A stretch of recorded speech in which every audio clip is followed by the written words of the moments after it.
한번 따라해 보시겠습니다. 고요한 혁명 전야 크리스마스 이브 시작. 설교 제목이 좀 길죠? 아마 제가 개척한 이래로 최고로 긴 설교 제목이 아닌가 싶습니다. 국어 사전을 찾아보니 혁명에 대한 세 가지 뜻이 나옵니다. 헌법의 범위를 벗어나 국가 기초, 사회제도, 경제제도, 조직 따위를 근본적으로 고치는 일. 그게 첫 번째 의미고요. 두 번째 의미는 이전의 왕통을 뒤집고 다른 왕통이 대신하여 통치하는 일. 이게 두 번째 뜻입니다. 세 번째 혁명의 뜻은 이전의 관습이나 제도, 방식 따위를 단번에 깨뜨리고 질적으로 새로운 것을 급격하게 세우는 일. 이것이 혁명에 대한 사전적 정의입니다. 여러분, 저는 내일 맞이하게 될 예수 그리스도의 탄생이 인류 역사상 가장 위대한 혁명임을 선포하고자 합니다. 예수 그리스도의 성육신이야말로 모든 인간에게 주어진 가장 놀라운, 가장 기쁜 영적 혁명임을 밝히고자 합니다. 지금 코로나 팬데믹으로 많은 이들이 절망 가운데 있습니다. 그럼에도 불구하고 인류의 소망 되시는 예수 그리스도로 인하여 다시 새로운 용기를 가질 수 있는 이 밤이 되실 수 있기를 주님의 이름으로 간절히 축원합니다. 오늘 본문에 유독 많이 반복되는 낱말이 눈에 띕니다. 뭡니까? 자꾸 반복되는 단어가요. 그래요, 딩동댕. 말씀이라는 낱말이 많이 나옵니다. 1절하고 특히 14절을 한번 다시 읽어볼까요? 1절만 14절만 시작. 태초에 말씀이 계시니라. 이 말씀이 하나님과 함께 계셨으니 이 말씀은 곧 하나님이시니라. 14절. 말씀이 육신이 되어 우리 가운데 거하심에 우리가 그의 영광을 보니 아버지의 독생자의 영광이요 은혜와 진리가 충만하더라. 아멘. 4번씩이나 말씀이라는 낱말이 우리말 성경에 나옵니다. 여러분, 우리말 성경에 이 말씀이라고 번역한 원어는 로고스입니다. 한번 따라해 주실까요? 로고스. 아마 들어보셨죠?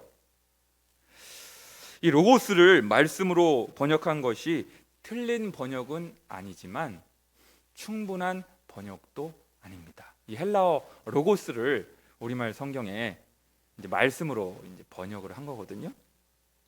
그래서 아예 헬라어 원어인 로고스를 집어넣어서 다시 한번 제가 읽어 보겠습니다. 1절하고 14절만. 태초에 로고스가 계시니라. 이 로고스가 하나님과 함께 계셨으니 이 로고스는 곧 하나님이시니라. 로고스가 육신이 되어 우리 가운데 거하심에 우리가 그의 영광을 보니 아버지의 독생자의 영광이요 은혜와 진리가 충만하더라. 우리말에서 말씀은 말의 높임말입니다. 그렇죠? 말의 높임말이 말씀입니다. 그런데 요한복음 1장 1절과 14절에 나온 이 말씀의 의미는, 이 로고스는 우리말 말의 높임말인 말씀의 의미가 전혀 아닙니다. 아셨죠? 또한 웅변이나 수사학에서 로고스, 파토스, 에토스를 말할 때 로고스는 대체적으로 강연 원고나 설교 내용을 뜻합니다. 그러나 여기서 로고스는 그런 의미도 전혀 아닙니다. 그럼 이 로고스가 어떤 의미의 낱말인가? 두 가지 차원에서 설명하고자 합니다. 헬라적 차원과 유대적 차원으로 나누어 말씀을 드립니다. 여러분 아마 교회 다니면서 신앙생활 하시면서 아마 처음 들어보는 설명일 수도 있어요. 잘 들으세요. 정신 차리시고. 잘 들으십시오. 어떤 차원과 어떤 차원? 헬라적 차원과 유대적 차원 두 가지 관점에서 차원에서 이 로고스의 의미를 설명드리겠습니다. 쉽게 설명을 드리겠습니다. 여러분 아무리 철학자가 아니더라도 살면서 한 번쯤 그런 생각을 해본 적이 있으실 것입니다. 나는 왜 개나 고양이가 아니고 인간으로 태어났을까? 저만 이런 생각해보나? 여러분 그런 생각 안 해보셨어요? 안 해. 태어나 보니까 내가 인간으로 태어나 있는 거예요. 개도 아니고 고양이도 아니고. 나는 왜 개나 고양이가 아니고 인간으로 태어났을까? 김광배는 인간이라는 면에서 세상의 다른 모든 인간과 다를 바가 없습니다. 그런데 김광배와 똑같은 사람이 세상에 또 있어요, 없어요? 하나도 없다는 측면에서 고유한 존재입니다. 한 가지 예를 더 들어볼게요. 김광배 목사도 마찬가지입니다. 세상에는 수많은 목사님들이 있습니다. 그런데 김광배 목사와 똑같은 목사는 하나도 없죠. 그런 면에서 또 고유한 존재입니다. 제가 뭘 말씀드리려고 하는지 아시겠죠? 이처럼 어떤 존재가 이 보편성을 가지고 있으면서도 동시에 이 고유성을 가지도록 하게 하는 그 존재의 근원, 그 존재의 원천이 과연 누구라는 얘기일까요?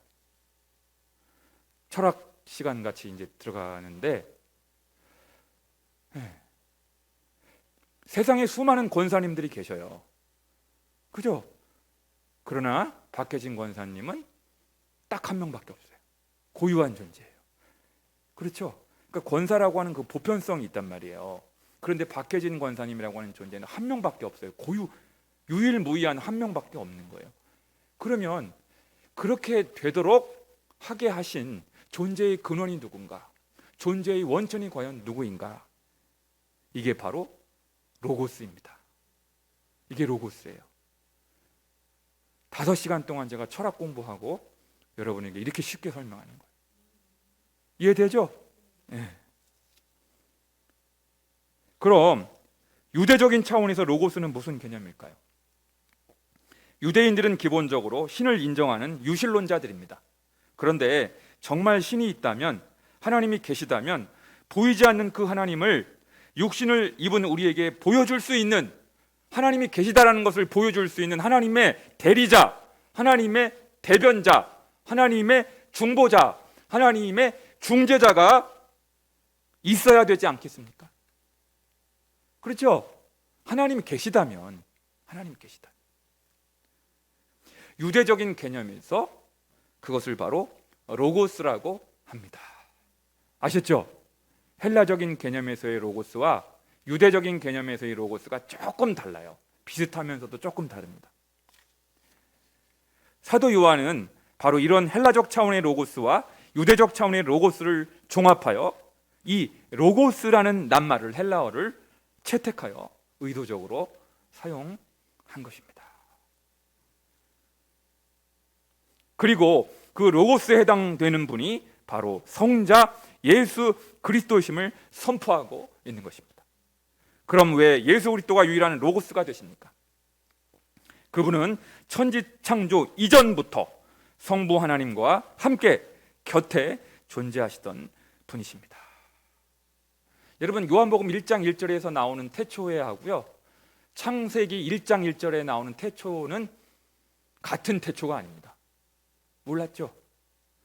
창세기 1장 1절에 나오는 태초는 천지 창조를 시작할 때의 그 태초를 말하는 거고요, 요한복음 1장 1절에 나오는 태초는 천지 창조를 하시기 그 이전 상태를 태초라고 이야기하는 것입니다. 차이가 있습니다. 그런데 천지 창조 때 성부 하나님과 함께 공동으로 만물을 창조하신 분이 누구시냐면 바로 성자 예수 그리스도이십니다. 로고스이십니다. 그러므로 예수 그리스도야말로 보편적으로 모든 인간을 지으신 분이실 뿐만 아니라 김광배라고 하는 고유한 존재를 만드신 분이 바로 이 로고스 예수 그리스도이십니다. 할렐루야. 또한 보이지 않는 그 하나님의 영광, 천상의 하나님을 보여주시기 위하여, 영광의 하나님을 보여주시기 위하여 보이지 않는 그 영광의 하나님이 어떤 분이신지를 드러내 주시기 위하여, 알려주시기 위하여, 계시해 주시기 위하여 성부 하나님과 함께 천상에 살고 계시다가 마침내 그 자리를 떠나 이 땅에 내려오신 로고스, 그분이 누구시냐면 바로 예수 그리스도이십니다. 할렐루야. 그러니까요, 예수 그리스도는 헬라적 차원에서의 그 로고스의 개념도 충족시키시는 분이시고요, 예수 그리스도는 유대적 차원에서의 로고스의 개념도 충족시켜 주시는 분이십니다. 그러니까 예수 그리스도는 이방인들만을 위한 구주가 아니라, 유대인들만을 위한 구주가 아니라 유대인들과 모든 이방인들을 아우르는 모든 인류의 구주, 모든 인류의 구세주, 모든 인류의 로고스가 되시기 위하여 이 땅에 육신을 입고 내려오신 분이시라는 것입니다. 할렐루야. 이렇게 깊은 의미가 요한복음 1장 서두에 나타나고 있습니다. 저도 지금 오늘 처음 이런 내용 설교하는 거예요. 어린 시절에 교회 다니면서 성탄절 혹은 성탄절 이브에 수많은 목사님들의 설교를 저도 듣고 커왔어요. 배우면서 커왔는데 오늘 이런 내용을 저도 처음 설교하는 거예요.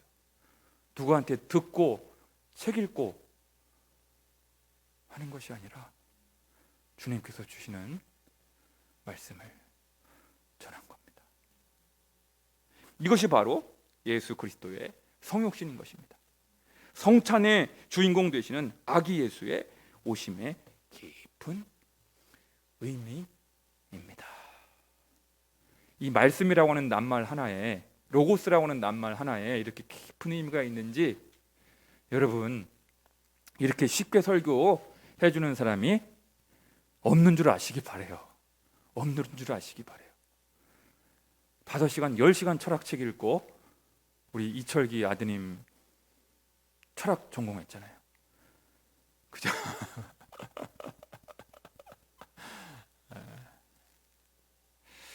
제가 왜 이 얘기를 하려고 하냐면 그리스도교는 계시의 종교라는 것을 말씀드리려고 이야기를 한 거예요. 한번 따라해. 기독교는, 그리스도교는 계시의 종교입니다. 여러분, 그리스도교가 계시의 종교이기만 한 것은 아닙니다. 은혜의 종교이기도 합니다. 본문 5절과 14절을 다시 한번 읽겠습니다. 5절 따로 14절 따로 시작. 빛이 어둠에 비치되 어둠이 깨닫지 못하더라. 말씀이 육신이 되어 우리 가운데 거하심에 우리가 그의 영광을 보니 아버지의 독생자의 영광이요 은혜와 진리가 충만하더라. 뭐가 충만하더라? 네, 뭐부터 나오고 있어요? 은혜가 충만하더라. 은혜가 충만하더라. 여러분, 왜 그리스도교를 은혜의 종교라고 합니까? 첫 번째로 아까 제가 말씀드린 것은 그리스도교는 계시의 종교라는 거 말씀드리려고 장황하게 제가 로고스 얘기를 한 거예요. 두 번째는 무슨 종교? 은혜의 종교래요. 은혜의 종교. 은혜란 전혀 자격 없는 자에게 주어지는 분에 넘치는 선물이라고 정의할 수 있습니다. 우리는 원래 어둠 가운데 헤매던 자들이었습니다. 영적 소경이라고 할 수 있습니다. 죄악으로 말미암아 인생의 의미와 목적을 전혀 알지 못하고 방황하던 인생들이었습니다.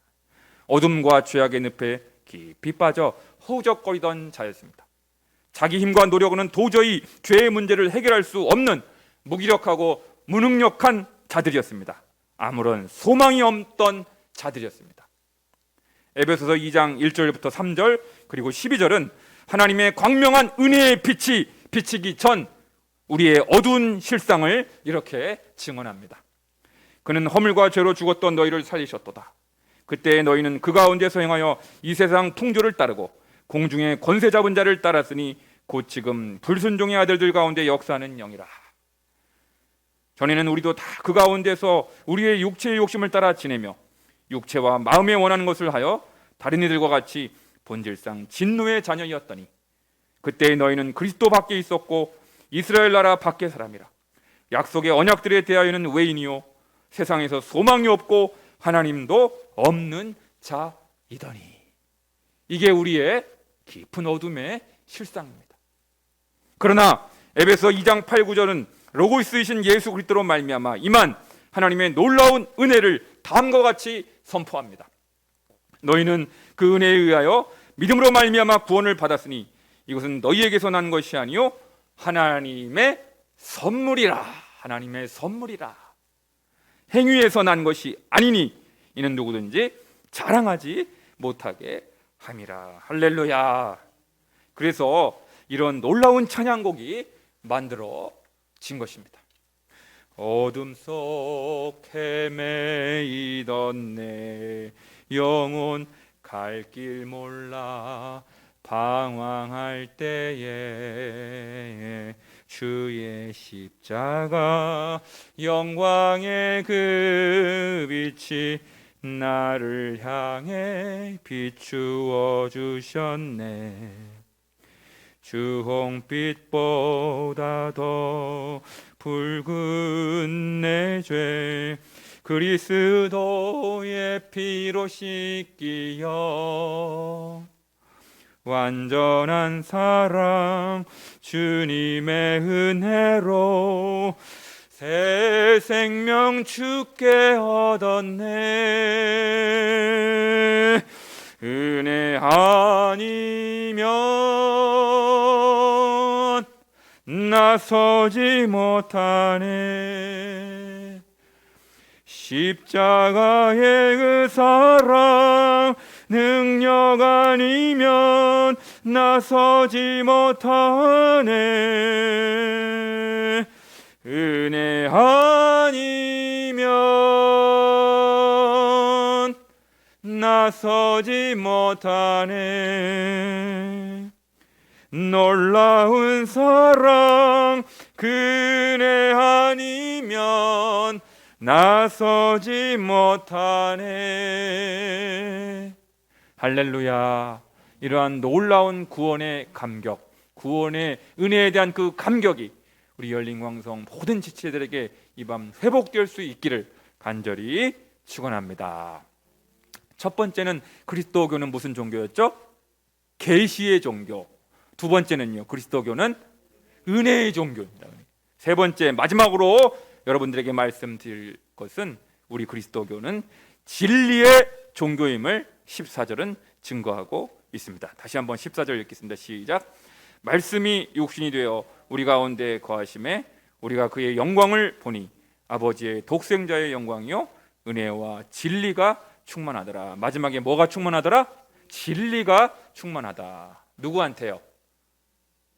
로고스이신 예수 그리스도께, 예수 그리스도 안에는 은혜가 충만한 분이시고 진리가 충만한 분이시라는 것입니다.